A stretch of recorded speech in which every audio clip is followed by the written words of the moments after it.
अपना झारखंड 15 नवंबर को 22 वर्ष का हो जाएगा। सपनों और उम्मीदों के 22 वर्ष पूरे। संघर्ष और शहादत ने झारखंड को राज्य के रूप में पहचान दिलाई। वर्ष 2000 में धरती आबा बिरसा मुंडा की जयंती के साथ झारखंड गठन का सुखद संयोग बना। पिछले 22 वर्षों में अपने राज्य ने विकास और उपलब्धियों का प्रतिमान भी गढ़ा है। बीहड़ जंगल पहाड़ों तक विकास ने नई करवट ली है।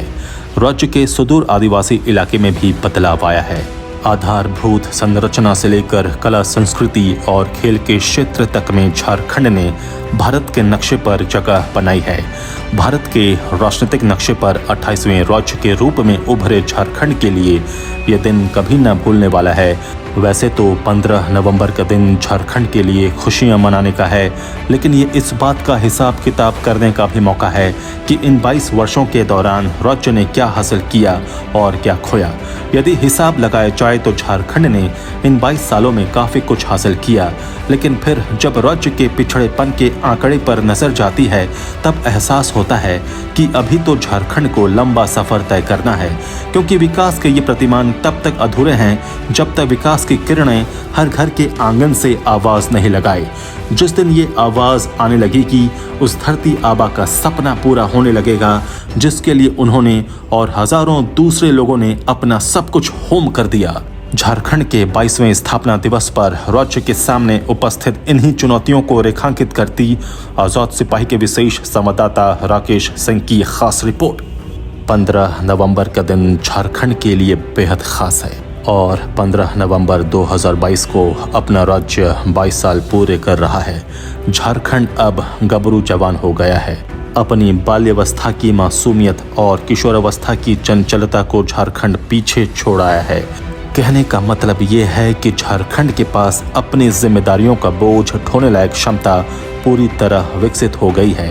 ये विमर्श का अलग मुद्दा हो सकता है कि झारखंड अपनी इस क्षमता का पूरा इस्तेमाल कर पा रहा है या नहीं।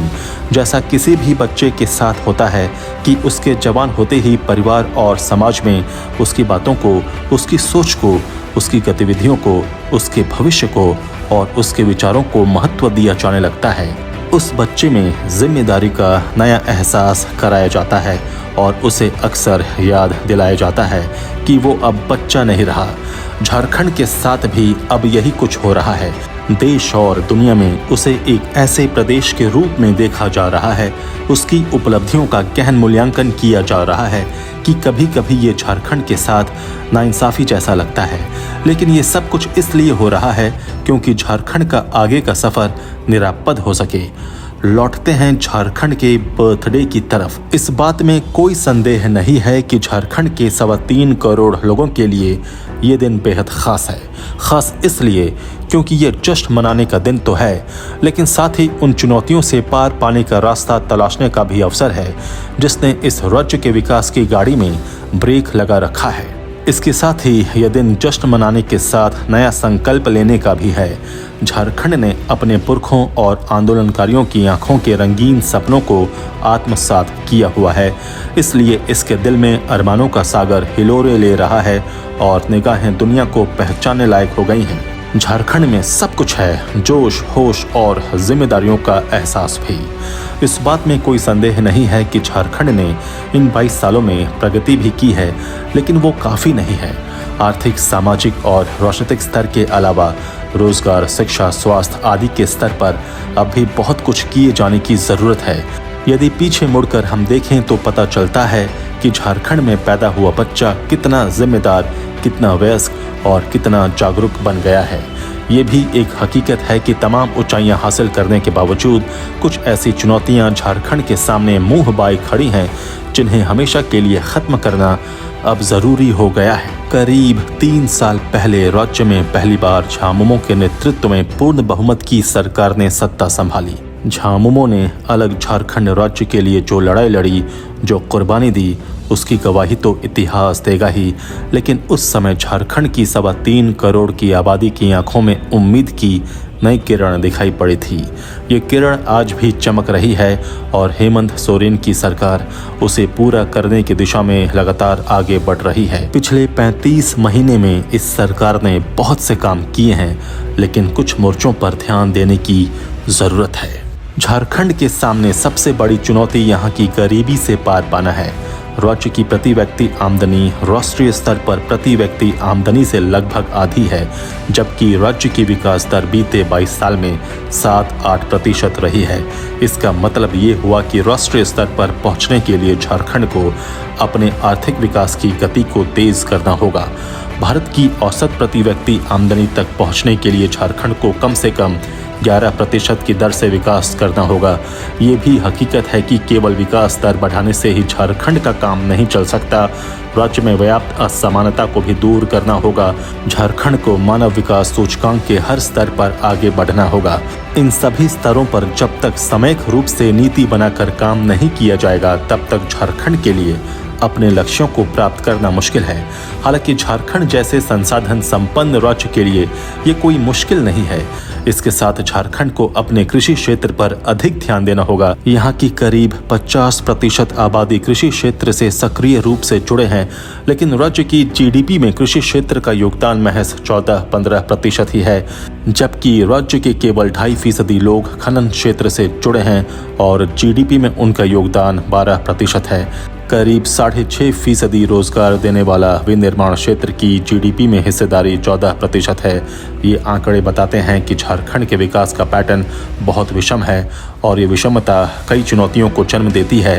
इसके बारे में सरकार को गहराई से सोचना पड़ेगा। झारखंड जैसे गरीब और प्रति व्यक्ति कम आमदनी वाले राज्य में छोटे और मंझोले उद्योगों का होना बहुत ज़रूरी है, ताकि वे लोगों की आर्थिक स्थितियों के हिसाब से वस्तुओं का निर्माण कर सकें। ये समझना होगा कि बड़ी औद्योगिक इकाइयों से ज़्यादा रोजगार उत्पन्न नहीं होता। उनकी सीमाएं होती हैं और वे शहरों तक ही सीमित रहती हैं, जबकि छोटे और मंझोले उद्योगों से ज़्यादा रोजगार उत्पन्न होता है। इसलिए विनिर्माण और खनन क्षेत्र में जीडीपी तो बहुत आता है, लेकिन बमुश्किल 10% ही रोजगार उत्पन्न होता है। इसलिए झारखंड सरकार को चाहिए कि वो छोटे और मंझोले उद्योगों की ओर ध्यान दे, ताकि ज़्यादा से ज़्यादा और ग्रामीण क्षेत्रों तक भी रोजगार की उपलब्धता बन सके। झारखंड की आधी शहरी आबादी केवल 4 शहरों में रहती है। ये हैं रांची, जमशेदपुर, बोकारो और धनबाद। छोटे शहरों में कम लोग रहते हैं और उनका ग्रामीण क्षेत्रों से जुड़ाव बहुत कम है। ये स्थिति झारखंड के सर्वांगीण विकास में बाधक है। ग्रामीण क्षेत्र को शहरी क्षेत्र से जोड़ना बहुत ज़रूरी है, ताकि विकास बराबर हो सके। बागवानी, खाद्य प्रसंस्करण, खनन, कृषि, विनिर्माण आदि क्षेत्रों में छोटे उद्योग लगाना बहुत ज़रूरी है। झारखंड के सामने एक बड़ी समस्या कर्ज का बोझ है। राज्य पर इस समय करीब 86 करोड़ रुपए का कर्ज है। सरकारी आंकड़े बताते हैं कि वर्ष 2000 से 2014 तक राज्य ने जितना कर्ज लिया, उससे अधिक कर्ज 2014 से 2019 के बीच लिया गया। जाहिर सी बात है कि हेमंत सोरेन के सामने राज्य पर इतने भारी कर्ज को उतारने की बड़ी चुनौती है। इतना ही नहीं, राज्य के किसानों पर भी 6000 करोड़ रुपए से ज़्यादा का कर्ज चढ़ चुका है, जिसे उतारना भी बड़ा चैलेंज है। इसके अलावा झारखंड पर लगे करीब राज्य के टैग को भी हटाने की चुनौती है। आंकड़े बताते हैं कि झारखंड की करीब 37% आबादी गरीबी रेखा से नीचे जीवन यापन करती है। झारखंड की प्रतिवर्ष खाद्यान्न आवश्यकता लगभग 50 लाख मीट्रिक टन की है, जबकि सबसे अनुकूल हालात में ये खाद्यान्न उत्पादन 40 लाख मीट्रिक टन ही हो पाता है। ऐसे में इस 10 लाख मीट्रिक टन की खाई को पाट पाना बहुत बड़ी चुनौती है। गरीबी के अलावा बेरोजगारी भी झारखंड की बड़ी समस्या है।